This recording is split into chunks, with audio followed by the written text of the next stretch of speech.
guys, welcome to the Everett Silver Show. We have exciting guests as we do every week, and so I want to thank you so much for tuning in, and I'm always bringing it to you, so thanks so much for staying in tune with us. Stay connected.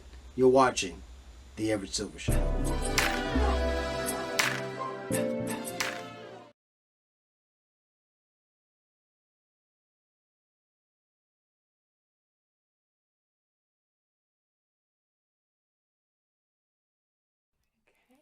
Hi, Everett. Hi, Everett. Wow. Hi, Everett. Our sound Amber, Hi. I tell you, Corbin, Bresha, what a pleasure to have you guys. I'm telling you, I'm so excited to have you. Oh, Thanks we're for so doing the show. happy to be here with Thank you, you. sir. Let me just turn this. This got loud now. Yeah. Well, I got to tell everybody, run the world. I tell you, you're talking about three friends living vicariously through, their lives, fashionably navigating the ups and downs of life, love, and careers.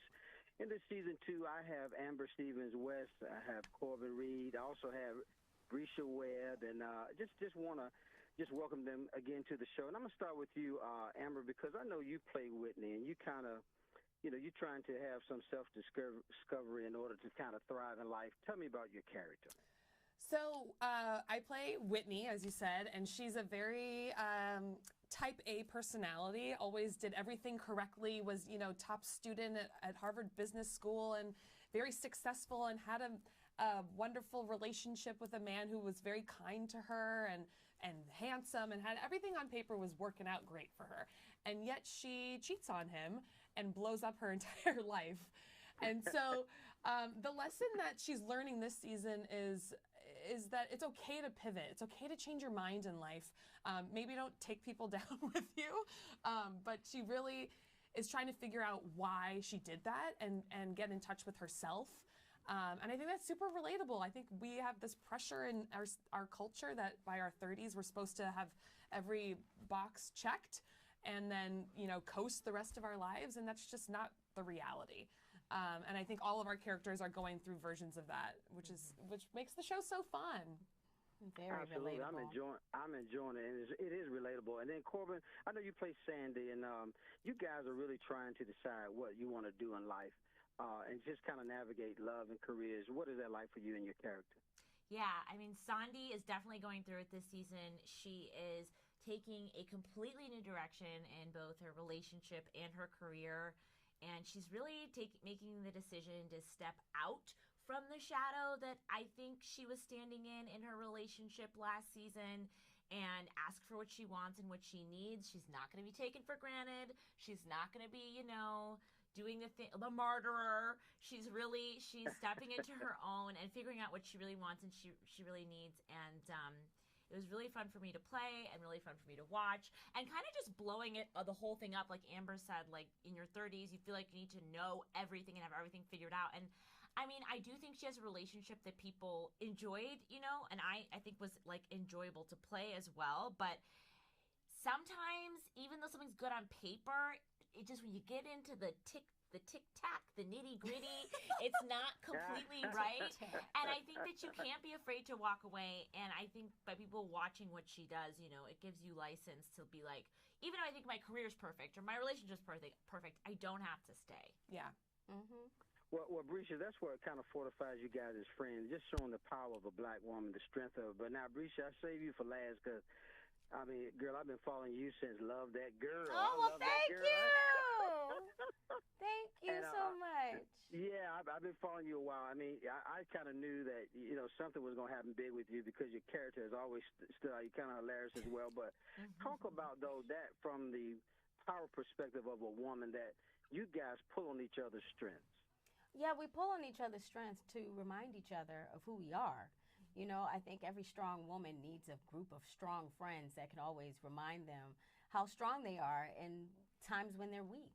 One of my favorite moments in the series is when Renee is going crazy because she's realizing that her project and everything that she's put for this one moment, for this big meeting, is falling apart, and she's got to put it and do it all by herself, and she needs her girlfriend to come over and remind her who she is and say, "You're the boss, girl." And sometimes you need that. And it's important about who you share your ideas with, who you share your visions and your aspirations with, because they're accountability partners that will hold you accountable to where you're going. And that's in my personal life, that I think in all of our lives, that we choose our friends wisely, and we expect them to hold us up, and we need them to remind us when we're down and when we're exhausted and our tank is low, to remind us that you got this, girl. You know, it's going to be hard, but I'm right here to pick up the bricks with you. You know, Right. and that's Right. what this show reminds, just how important sisterhood is to a businesswoman, to a powerful woman, to a strong woman, especially being a black woman, seeing all the things that are going on in our country and around our lives. We need women and strong black women sometimes to lift us up and to, so that we can piggyback off of each other and figure out a strategy. Well, you guys are doing it. Amber, from Happy Together, Ghosted. I know the comic show. I mean, stuff that you guys are doing. And Corbin, you from, Lifetime's Thriller. She went missing, The Rookie. I remember you from The Rookie. But you guys, lastly, I'll just tell you, the show I know is exciting. Got to let everybody know. I know it premieres this weekend, correct? Yes, on Friday, May 26th on Stars. May 26th on Star. You want to make sure you catch Run the World. They didn't give me a whole lot of time, but I could talk to you guys all day. But what a Well, we wonderful, appreciate you. what a wonderful privilege, though, just to talk to you. You guys, again, guys, Amber Stevens West, Corbin Reid, Bresha, Webb. And, guys, I'm telling you, Run the World. You don't want to miss it. It's going to keep you glued to the set. And I celebrate you powerful black women and things that you're doing, and continue to do that and make us proud. And I appreciate you guys. Oh, God Thank bless you you. so, Thank you so much. You guys have a good one. Thank you for You doing as the show. well. Well, guys, thanks so much for tuning into the Everett Silver Show. Stay tuned. Don't turn that dial, because we got more exciting guests right here on the Everett Silver Show. Be back in a moment.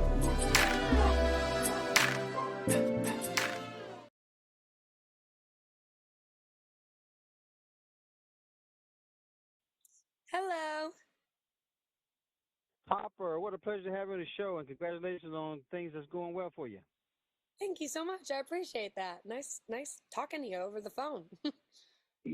Absolutely. Well, folks, we got to talk about, I tell you, on the heels of a new release, her first single, Sparkle, kind of caught out with the American Idol, and also alum, newly signed Curb record artist, Harper Grace is with us. We got to talk about, Oh Say Can You See, which I believe is going to be dropping on the 19th. But uh, Harper, talk about the success and things that you've grown from as an artist. Yeah, thank you so much. It's been a really exciting process. I've always wanted to live in Nashville since I was, I don't know, 6 years old. And I've been wanting to create music and do all these things at such a young age, and, established a dream board at the age of 10. And multiple chapters in my life have grown my courage and my braveness, and there's been some trials along the way, but I've been able to use those to continue to press on in my career. And so moved to Nashville almost 2 years ago, signed my record deal, signed my pub deal, and we've just been hitting the road on this redemption tour, as we're calling it right now. My very first single dropped back in March, and my next single, "Oh Say Can You See," like you said, comes out May 19th, and I'm just so excited for that to hit. It's an autobiography of what I went through as a kid, as an 11-year-old, being known as the worst national anthem singer. And now 10 years later, I was able to capture what I went through, and everything in that song is 100% true, but it doesn't even begin to tell the darkest part of it all, which, just to briefly talk about that, I was sent in, knives to our personal mailboxes at home. I was shoved into half-size lockers. Kids threw deodorant sticks and hairspray cans at me. I was told that I should kill myself almost every single day because of the national anthem performance and because of the technical difficulties and what had happened that day. That was really out of my control. And so it's been a process, but it's been such a beautiful experience for me to continue to learn who I am as an artist, and to also just be super honest and real in my songs and in my music. And the things that the listener will hear one day will be just different portions of my life, and also hoping that it relates to them as well, and that they feel heard and seen through my music. Now, Harper, I got to tell you, you've already proved the critics wrong. I mean, yeah, your career's doing. What are you more involved in your writing and the songs? And how is that? And I know you got an upcoming, like, a little tour coming as well. Yes, yeah. So my involvement in the creative process is really important for me. I even tell people that I'm not going to release a song unless it's perfect, even if I have to go through multiple producers, multiple mixers to be able to get the song exactly how I want it to sound. Oh, say, can you see? Did just that. We've had to nitpick every single portion of it. It was very important to me that this song, which captured my story as an 11-year-old and the 10 years afterwards, I wanted it to be perfect. But I really enjoy the creative process. For me, growing up, I was, involved in acting and also storytelling and poetry and all of this stuff. And so, really diving into the creative realm for me is so exciting. Not only am I pinpointing different experiences and life lessons that I've learned along my way of growing up, but I also like to hop into the mindset of an actor for a short bit and hear other people's stories and be able to capture those things and write about them and kind of create characters on my own and write songs about that. So it's a very fun process. I love being a part of not only the writing portion, but the production portion as well, as we are up and releasing singles and creating an album and all of the fun, exciting things that I have in the future. But yeah, and then we do have shows coming up. I'm on what we're calling a redemption tour, as I'm singing the national anthem at different ballparks and arenas and stadiums throughout the last few months, and kind of getting the chance to redeem myself. And being on this redemption tour, I've also been able to go into different foundations and schools, and so just opening up the opportunity too, that wherever anybody is watching right now, if they want me to come to their school or their foundation to speak about my story and have me come and sing, I'd be absolutely honored to do so, because my favorite portion of it all is connecting with people. I love the music and the entertainment portion of it, but really connecting with the listener and the fans. I mean, I wouldn't be here without them. And so having that one-on-one relationship with people is really, really important to me. And so as I continue to grow into my career, I make that a priority. And so, yeah, it's been a very exciting process, and I'm excited for what's to come. And then I tell you, lastly, Harper, you got to be excited. New Curb artists signed to Curb Records, as well as I think I see something that says WME and also your Jonas Group Entertainment. So I mean, things are going well for you. Any last minute things you want to say? Again, we got to let everybody know. Say, can you see? I believe it comes out on the 19th of this month, correct? Yes, May 19th, Ose Can You See drops. And I mean, I think the last thing I'd love to say is that my social media is Harper Grace XO. If you're walking through bullying or you're just going through a really hard time, I like to say that my messages and my DMs are always open. I try my best to respond to absolutely everybody. But I'm here if you need anything. My music is available streaming platforms, and Ose Can You See drops very, very soon. And so very excited for that. Thank you so much for having me. Well, I got to tell you, I'm loving Spark. I love all the songs. So, guys, make sure Harper Grace, I tell you, the American Idol alum and new signed Curb Records artist. Again, Harper Grace. Harper, I'm excited about it, and thank you so much for doing the show. Thank More guests coming your way. Don't touch that dial. I'll be back in a moment.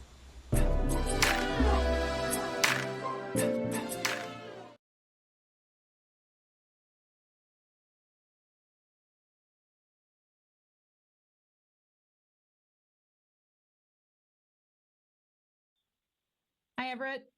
Hello. Olivia, Blye, thank you so much for doing the show. What a pleasure to have you both. Thanks for having us. We got to talk about this docu-series that's kind of exposing the truth beneath the wholesome American surface of reality TV's favorite mega family, the Duggars, and also the radical organizations behind them. And so I have the wonderful stars, Olivia Christ is here with us, blye Faust. And guys, thank you so much. Olivia, I'll start with you because I know you are one of the directors of Shining Happy People, Duggar Family Secrets. Let's talk about it. Yeah. So the series is really, we focus on the Duggar family as kind of a jumping off point here for the larger story of the insidious organization behind them, which is the IBLP, the Institute in Basic Life Principles. And we have a lot of survivors coming forward to share their stories. And we just feel super honored and humbled that they shared their stories with us. Blye, when you think in terms of just sometimes exposing certain things, do you think that makes us more comfortable to address some of the issues that we all may be experiencing? Yeah, I mean, I think one of the things that we often do here at our company at Storyforce is exposing those harms and those, that are just hiding in plain sight. And this is one where I think all of us were maybe a little bit complicit, right? Whether you consume the Duggars and their shows and all of the magazines and everything about them, whether you did so because you were a supporter or if you were quote unquote hate watching, whatever it may be, and not really thinking about what the true story was. And I think for us, what we really hope to get out of this is to show people, A, what the real story really was, but also B, to understand that maybe we all have a little bit of responsibility to be a little bit more aware, a little smarter, a little bit more investigative before we jump on board and support some of these, these things. Olivia, a lot of times people operate out of perception, not reality. What's behind, you think, some of the Duggars' secrets? What make them so appealing? Yeah. So, I mean, it's really the story behind the family, which is the IBLP, and the abusive practices Right. at play that was happening. And, a lot of other families were really, really hurt by it. And, while the Duggars were kind of Jim Bob and Michelle Duggar were kind of the poster child for this organization, a lot of folks were hurt by it, and that's what we wanted to bring to light. Well, when you start talking about the organization, it's kind of radical, right, Blye? I mean, what's behind them being radical? So the Institute of Basic Life Principles was started by a man named Bill Gothard, and it was an organization, but it also became an ideology. So it wasn't just limited to one church or one group of churches. And so it was packaged up and put out into the society, at large. And the basic, I mean, without getting into, too many details, but the basic tenet is this authoritarian principle. And really it's about the men in the household having absolute authority over the women and the children. And you can imagine the abuse that flows often from that. And that was packaged and put out into the military, into teachings in the military, into police, in schools and all that. And so it really took on this like pervasive, kind of inclusion in our political systems and in just in general, like, social systems. And it really has these far-reaching implications that we didn't even understand until we got into the making of the series and really did our investigative work. And I think people will be really pretty blown away by that. Yeah, I think, the Duggar family secrets, I mean, stuff that has come out has all of us like glued to the set saying, man, what anything can happen to anybody, right, Blye? Yes, I think that's absolutely true. And I think, a lot of these people who, you come from all walks of life and have been, your family was caught up in this organization. And it really, to come out and to speak out about it is an incredibly brave act that these people have done. Well, I got to tell everybody, you got to make sure you tune into this docuseries, the Shiny Happy People, the Duggar Family Secrets. I believe it premieres, in June 2023 on Prime Video. Is that correct? Yep, June 2nd on Prime Video. It'll be out, and you can watch all of them at once. And then lastly, I got to ask you both this, Olivia, some of your background. I know, you're an LA-based director, producer, was working with this type of film. You got films on Sundance and Tribeca, but how was this one different working on this piece? Yeah, so my background is very much in the narrative filmmaking space, which I still love. So, this was really the biggest entree into the documentary filmmaking space in the documentary filmmaking world. So it was a challenge, but it was it's been a great experience, and I'll treasure the relationships that I've built with like the survivors that have come forward for a long time. And then, Blye, you an Academy Emmy Award-winning producer and founder of your, partner of, Storyforce Entertainment. I remember Spotlight Things. Working on this, how was that different for you? It's interesting. There are some things that are different. Obviously, this is documentary. Spotlight was a narrative scripted project, but there's a lot of overlap. I mean, again, it goes to these harms that that often are hiding right there in plain sight. Whether it's the Catholic Church or whether it's multi-level marketing companies, which we did with Lula Rich, which we also did with Amazon, and now this with the Duggars and IBLP. So I think that's one of the biggest things for us is exposing these things and really truly like these almost these bullying. Whether it's individuals or systems that really prey upon the most vulnerable, often women, children, and other vulnerable populations. I want to thank again Director Olivia. Crist has been here with us. Also, blye, faust. Shiny, Happy People, Duggar Family Secrets. June 2nd is where you want to tune in. The Prime Video is where it's going to premiere, guys. Thank you so much for doing it, Olivia, blye. Appreciate having you. Thank you. Thanks for having us. You're welcome. Bye-bye. More guests coming your way. Don't touch that dial. I'll be back in a moment.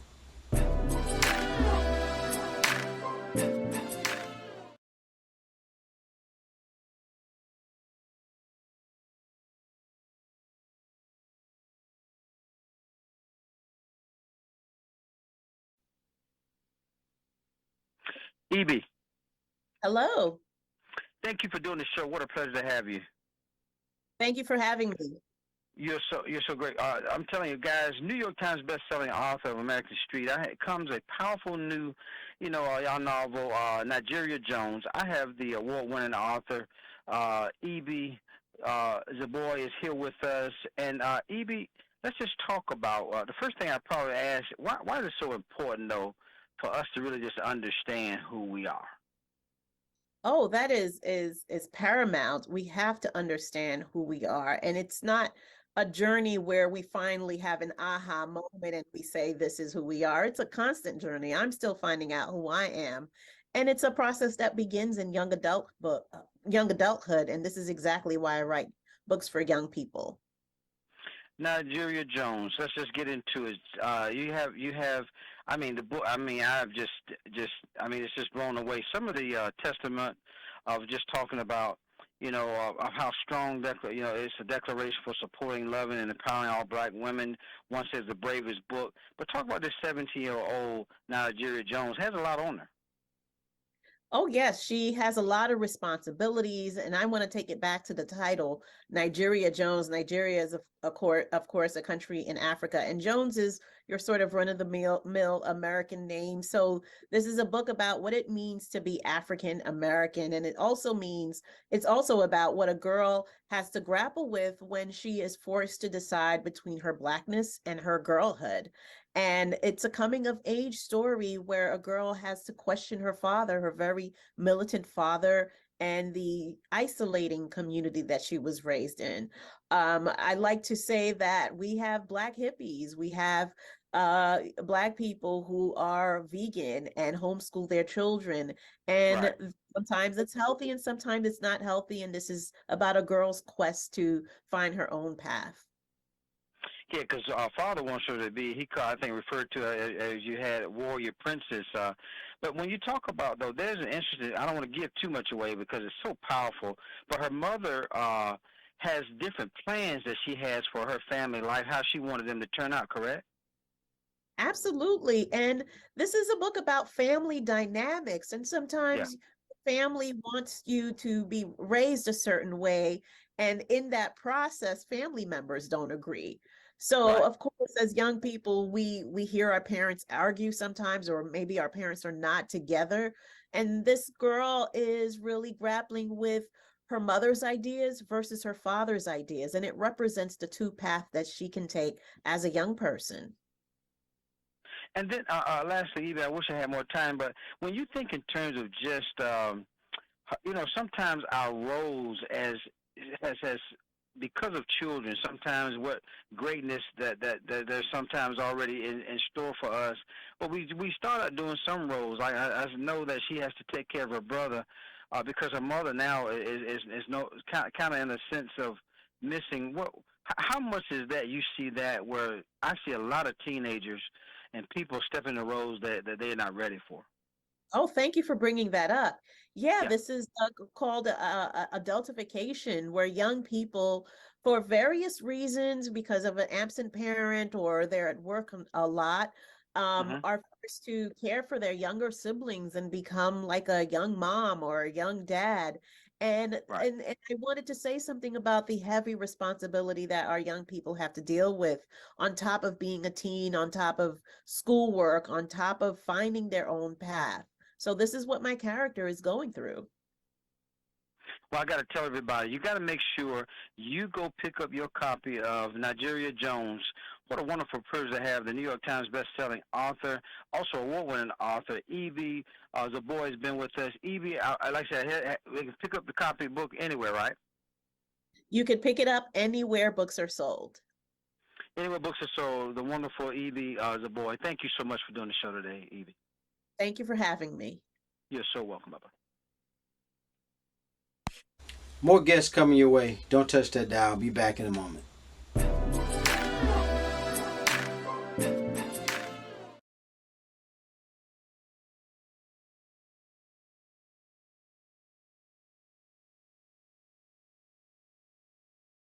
Hey you guys, Kendra here. Welcome to another edition of Beauty and Inspirations right here on the Everett Silver Show, where it is our goal to inspire you from the inside out. Thanks so much for tuning in. Let's get started. I'm going to show you some spring and summer fragrances I think will be great additions to your collection. First up, we're going to the House of Mugler. This is Angel Au Corsaire 2019 edition. This is tropical goodness. You have mango, you have grapefruit, you have pralines, and you have patchouli. You guys, this is just so great. If you want to feel like you're on a tropical island, check out Angel Au Corsaire 2019 edition. I also have a sample of Au Corsaire 2020 edition. This is fig nectar and magnolia, as well as patchouli and praline. Again, you're going to feel like you're on a tropical island with these fragrances. So check out the House of Mugler, Angel Au Corsaire 2019 and 2020 edition. Next up, I have a fragrance for those of you who like wood notes. This is Swiss Arabian's Anara Oud. This is great. This is notes of peach and raspberry, oud, vanilla. This is so wonderful. This reminds me of a nice vanilla sundae with fruit on top. So check out Swiss Arabian's Anara Oud. So the next two fragrances I'm going to show you come from the House of Dolce & Gabbana. First up, I have Dolce & Gabbana Light Blue Eau Intense. This is for you ladies out here who like crisp, fresh fragrances. If you like apple and lemon, this is right up your alley. This is apple, this is lemon, this is wood notes. This is real, real good. Very refreshing. For you gentlemen, I haven't forgotten about you. I have Dolce & Gabbana Light Blue Pour Homme. Again, you've got lemon, apple, and wood notes. I think this will make for great, refreshing fragrance to add to your collection, gentlemen. So check out Dolce & Gabbana Light Blue Pour Homme, Dolce & Gabbana Light Blue Eau Intense. And the last fragrance that I'm going to show you is a rose-scented fragrance. You know, for the springtime, I definitely think about roses and all kinds of blossoms of flowers. I have for you Parfums de Marly de Lena. De Lena is a delicate yet complex fragrance. You've got lots of notes: Turkish rose, vanilla, bergamot, rhubarb. This is so good, you guys. You can wear this to many occasions, many events. Let's say for weddings, this is perfect for weddings and brunches, teas. Very delicate but complex scent. If you're looking for a signature rose scent, why not check out Parfums de Marly de Lena. This is it, you guys. My spring and summer fragrance is coming to you. And until the next time, you keep it beautiful and I'll keep inspiring. God bless.